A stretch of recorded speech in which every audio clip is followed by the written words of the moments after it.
Hai teman-teman, perkenalkan nama saya Deriantika Ginting dari kelas Pendidikan Matematika E 2020 Universitas Negeri Medan.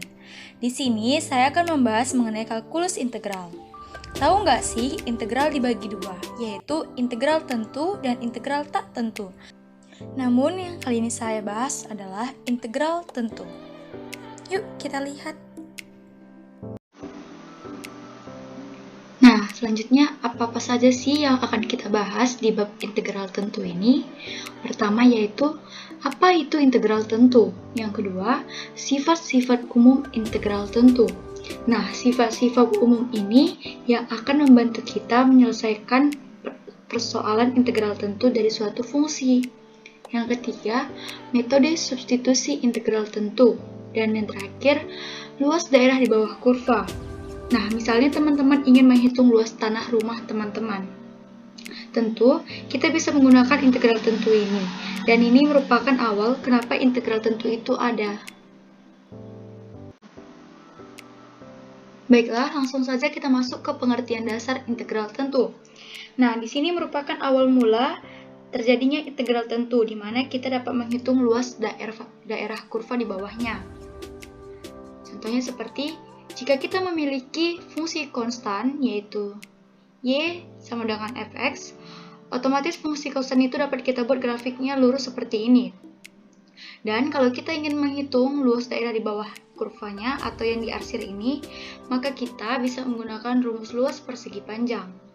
Dan bagaimana jika kita memiliki fungsi linear seperti ini, maupun yang seperti ini?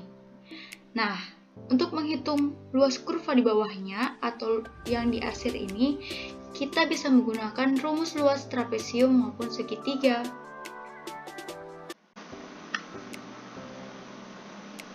Dan bagaimana kalau misalnya kita mempunyai grafik yang bergelombang seperti gunung ini? Nah, kalau kita punya bentuk seperti ini, maka kita sebelumnya harus berterima kasih kepada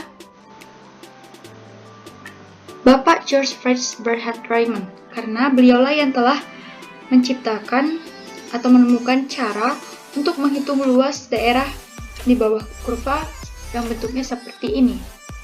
Di mana caranya beliau membentuk poligon atau persegi panjang seperti yang saya tunjuk dengan tanda panah ini. Jadi poligon-poligon itu bisa menghampiri luas daerah di bawah kurva tersebut.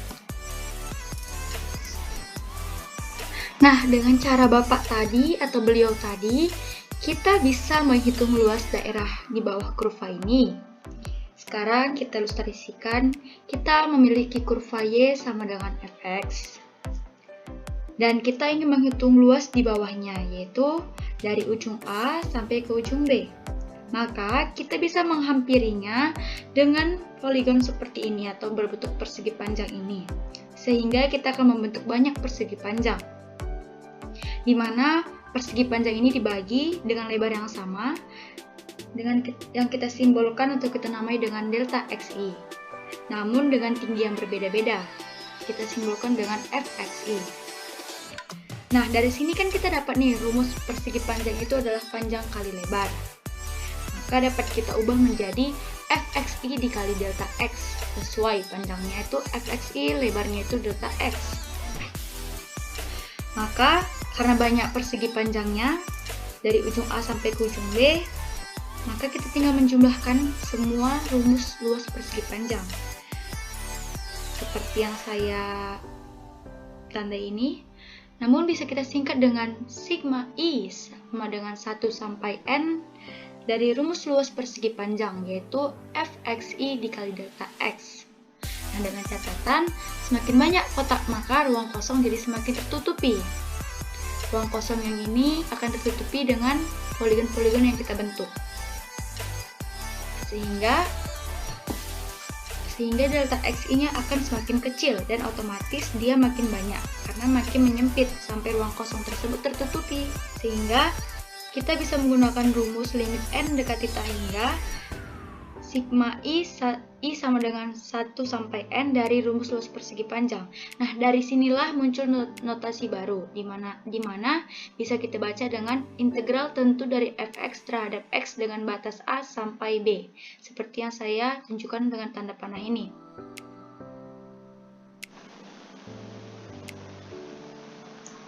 Oke, sekarang kita masuk ke contoh. Dimana soalnya yaitu, carilah hasil dari integral tentu dari 6x kuadrat dx dengan batas 1 sampai 2. Nah, dapat kita selesaikan seperti pada gambar ini. Pertama, kita integralkan dulu 6x kuadrat. Di sini kan pangkatnya 2. Jika ingin kita integralkan, maka harus kita tambah 1, sehingga menjadi 6x pangkat 3. Kemudian pangkat yang baru tadi akan menjadi pembagi, maka 6x pangkat 3 per 3 dengan batas 1 sampai 2. Kemudian untuk batasnya ini kita mulai dari yang paling besar, yaitu 2. Jadi kita input atau kita substitusikan menjadi 6 dikali 2 pangkat 3 per 3 dikurang 6 dikali 1 dengan batas yang paling kecil di pangkat 3 per 3, dimana 2 pangkat 3 sama dengan 8, sehingga 6 dikali 8 per 3. 6 nya bisa kita matikan, bisa kita bagi dengan 3, sehingga menjadi 2 dikurang 6 dibagi 3, langsung saja menjadi 2, sehingga 2 dikali 18 yaitu 16 dikurang 2, sehingga hasilnya adalah 14. Semoga dengan penjelasan ini teman-teman sekalian sudah mulai paham mengenai bab bagian integral tentu. Sekian dari saya ucapkan terima kasih.